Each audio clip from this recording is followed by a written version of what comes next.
তরকারি হয়ে গেলে পরে খাওয়া দাওয়া শুরু হবে। তো আপনারা যারা দেখছেন অবশ্যই আসসালামু আলাইকুম দর্শক। আজ কিন্তু মাছ দিয়ে আর এই যে লাউ দেখছেন, লাউ দিয়ে পাক করা হবে।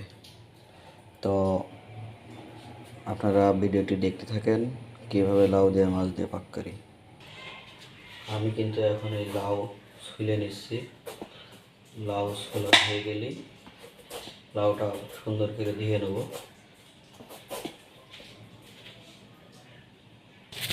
লাউটা কিন্তু খুব সুন্দরভাবে ধুয়ে নেওয়া হয়ে গেল, ছুলে নিলাম। এখন মাছে কিছু লবণ দিয়ে দিলাম, মাছটা ভাজি করব।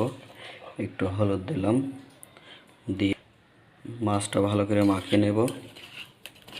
এই যে মাছটা মাখায় নিচ্ছি। অলরেডি চুলো আগুন ধরাই দিছি। আর এটা কিন্তু ইকানসসু মালয়েশিয়ান মাছ। এই মাছগুলো কিন্তু কড়াইতে দিলে খুব ফোটে চটপট করে। কড়াই গরম হয়ে গেছে, কড়াইতে তেল ঢেলে দিলাম, একটু বেশি করেই দিয়ে দিলাম এবং মাছ দিয়ে দিচ্ছি কড়াইতে। মাছ কড়া দেওয়া হয়ে গেলে মাছ ঢেকে দিতে হবে। এই মাছ দেওয়া হয়ে গেলে কড়াই দিয়ে ঢেকে দিলাম মাছ।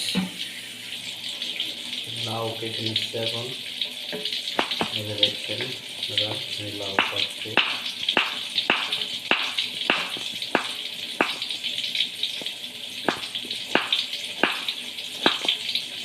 লাউ সুন্দর করে কুচি করে কেটে নিলাম। লাউ সুন্দর করে কাটা কমপ্লিট হয়ে গেছে। এখন আমি পেঁয়াজ মরিচ সুন্দর করে কেটে নেব।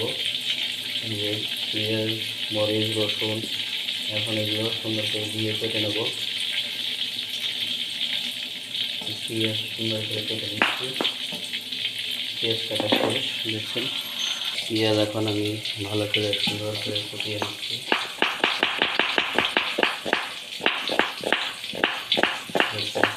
পেঁয়াজ সুন্দর করে কেটে নিচ্ছি।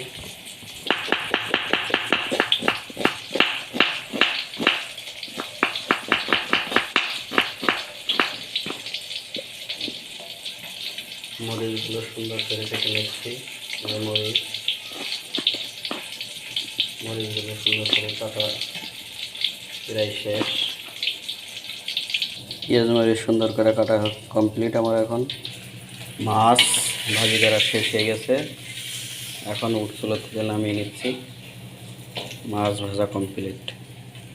মাছ ভাজা তেলেই কিন্তু আমি আর একটু তেল হালকা বাড়িয়ে দিলাম, দিয়ে তরকারি বসিয়ে দেবো। পেঁয়াজ মরিচ আগে একটু ভেজে নেবো, এই পেঁয়াজ মরিচ দিয়ে দিলাম।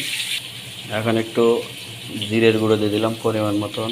এখান থেকে মরিচের গুঁড়ো দিয়ে দিলাম পরিমাণ মতন। আর এখান থেকে কিছু হলুদ দিয়ে দিলাম দিয়ে একসাথে মিক্স করে দিলাম। পেঁয়াজ মরিচ সব সুন্দর করে ভাজা হয়ে গেছে। এখন লাউ তো এই দিয়ে দিলাম, দিয়ে একটু নাড়াচাড়া করে দিলাম। সবগুলো লাউ ঢেলে দিলাম। সবগুলো লাউ ঢেলে দিয়ে কমপ্লিট। এখন নাড়াচাড়া করে মিক্স করে দিলাম। মিক্স করে দিচ্ছি। পরিমাণ মতন একটু পানি দিলাম। এখন শুধু অপেক্ষা তরকারি সিজে দেওয়ার পালা। লাউর তরকারি প্রায় হয়ে যাওয়া মতন হয়ে গেছে, সিদ্ধ হয়ে গেছে, পানি অনেক কমে গেছে, ঝোল। এখন আমি এই মাছ লাউর তরকারির ভিতরে দিয়ে দেবো। এখন শুধু অপেক্ষায় আছি তরকারি হয়ে গেলে। আর মনে করেন যে 5-10 মিনিট পরে তরকারি হয়ে যাবে। শুধুমাত্র অপেক্ষা আছে, তরকারি হয়ে গেলে পরে খাওয়া দাওয়া শুরু হবে। তো আপনারা যারা দেখছেন অবশ্যই ভিডিওটি ফলো দিয়ে রাখবেন, চ্যানেলে ফলো দিয়ে পাশে থাকবেন। ধন্যবাদ। তো আমাদের লাউ তরকারি এবং ইকানসসু মাছ তরকারি হয়ে গেছে। তরকারিটা কেমন স্বাদ হয়েছে একটু দেখতে হবে।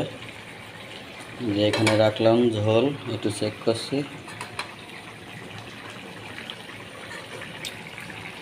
ভালো স্বাদ হয়েছে। তো আপনারা যারা যে খাবেন অবশ্যই আমার সাথে যোগাযোগ করবেন। ভালো থাকবেন, সুস্থ থাকবেন, এই প্রত্যাশা নিয়ে আমি বিদায় নিচ্ছি। দেখা হবে আবার কোনো ভিডিও নিয়ে। ধন্যবাদ সকলকে।